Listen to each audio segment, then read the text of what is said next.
8 मई 2026 को पश्चिम बंगाल की राजनीति में बड़े उलटफेर हुए, जिसमें गोलीबारी, हिंसा, सियासी आरोप प्रत्यारोप शामिल हैं। बंगाल में जहां भारतीय जनता पार्टी ने प्रचंड जीत हासिल की, तो वहीं ममता बनर्जी का 15 साल का शासन समाप्त हो गया। राज्यपाल ने विधानसभा भंग कर दी क्योंकि बीजेपी ने 294 में से 206 सीटें जीतकर बंगाल में इतिहास रच दिया। अब बंगाल में नए मुख्यमंत्री और सरकार के गठन की प्रक्रिया तेज हो गई है, जिसमें शुभेंदु अधिकारी सबसे प्रबल दावेदार हैं।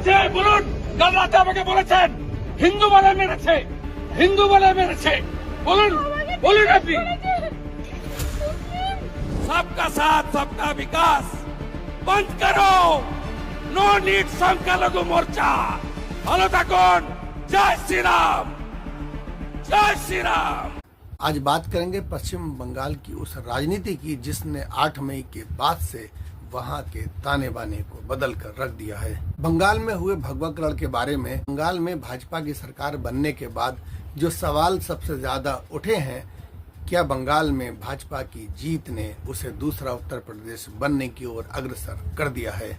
ऐसा इसलिए क्योंकि 4 मई के बाद चुनावी नतीजों के बाद ही बंगाल में हिंसा का दौर शुरू हो गया। उसने हर किसी को चौंका दिया। बंगाल में जगह जगह जो हिंसा की तस्वीरें आईं, उससे एक बार को लगा कि शायद ये पश्चिम बंगाल नहीं बल्कि मणिपुर है, जो कि हिंसा की आग में झुलस रहा है।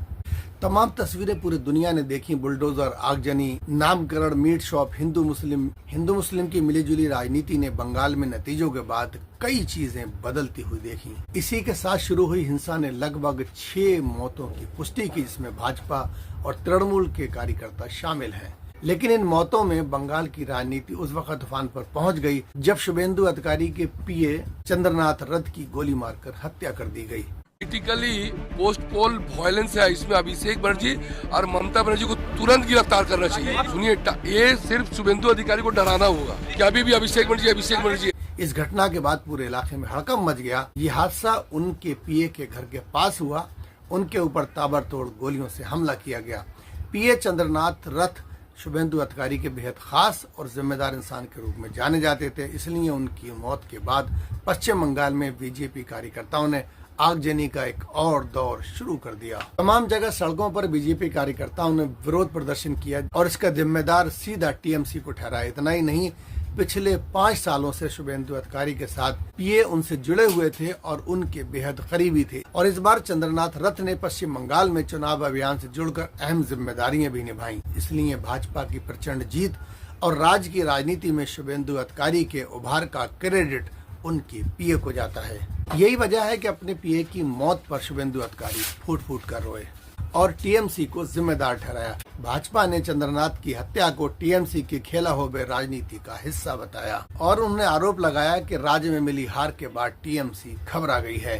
उन्होंने कहा, ये पॉलिटिकल वायलेंस है, इसमें अभिषेक बनर्जी और ममता बनर्जी की तुरंत गिरफ्तारी होनी चाहिए। लेकिन इस मामले में अखिलेश यादव ने गृह मंत्री को जिम्मेदार ठहराया, होम मिनिस्टर को जिम्मेदार ठहराया। उनकी हत्या कैसे हुई, आप सवाल पूछिए और ट्विटर पर टैग कीजिए, पूछिए कि हत्या कैसे हुई। इसमें तो होम मिनिस्टर जिम्मेदार हैं कि उनके पीए की हत्या कैसे होगी। ये सवाल मुझसे मत पूछिए, आप ट्विटर हैंडल होगा आपका, आप टैग करिए होम मिनिस्टर साहब को, पूछिए कि हत्या कैसे होगी। बहरहाल बंगाल में हिंसात्मक तस्वीरों के बीच भाजपा नेता शुभेंदु अधिकारी ने कट्टर हिंदुत्व का चेहरा सामने रखा। मुख्यमंत्री ममता बनर्जी के सबसे ज्यादा करीबी रहने वाले उनके सहयोगी आज भाजपा के कद्दावर नेता के रूप में शुभेंदु अधिकारी इस समय पश्चिम बंगाल की राजनीति में एक बड़ा और बीजेपी का सबसे प्रमुख चेहरा बनकर उभरे हैं। हालांकि शुभेंदु अधिकारी राज्य विधानसभा में विपक्ष के नेता भी रहे हैं, लेकिन इस बार मुख्यमंत्री ममता बनर्जी के खिलाफ जिस आक्रामक अंदाज में शुभेंदु अधिकारी ने जंग छेड़ी थी, उसने राज्य की सियासत का तख्ता पलट कर दिया। शुरुआत से ही शुभेंदु अधिकारी और ममता बनर्जी के बीच टकराव राज्य की राजनीति में देखने को मिला है। ममता बनर्जी को सीधा चुनौती देने वाले शुभेंदु अधिकारी को भाजपा का सबसे मजबूत और व्यावहारिक मुख्यमंत्री चेहरा माना जाता है। इस बार भवानीपुर विधानसभा सीट से उन्होंने मुख्यमंत्री ममता बनर्जी को 15,000 से ज्यादा वोटों से हराया और यहीं से शुरू हुआ एक नया खेल। इस तरह बंगाल में पहली बार बीजेपी का कमल खिला है। नंदीग्रामे मुसलमान बेশি ছিল, মার্জিন কম হয়।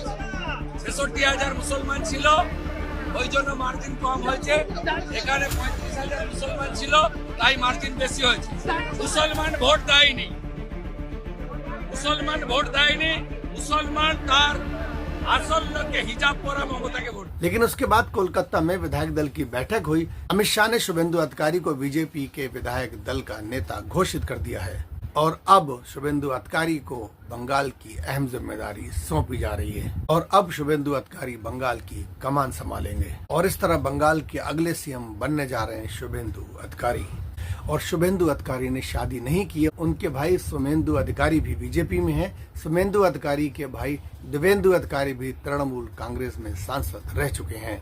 1995 में गांधीनगर पालिका में पार्षद के रूप में चुनकर उन्होंने अपने चुनावी सफर का औपचारिक शुरुआत की थी। अपने सफर में उन्होंने पहले ममता बनर्जी के साथ राजनीति की, फिर ममता को छोड़कर फिर ममता से लड़कर अपनी राजनीति चमकाई और अब बंगाल के सीएम की जिम्मेदारी संभालने जा रहे हैं। फिलहाल इस वीडियो में इतना ही। इसी तरह की खबरों के लिए चैनल को सब्सक्राइब करना ना भूलें और इस वीडियो को दोस्तों में जरूर शेयर करें। बहुत बहुत शुक्रिया।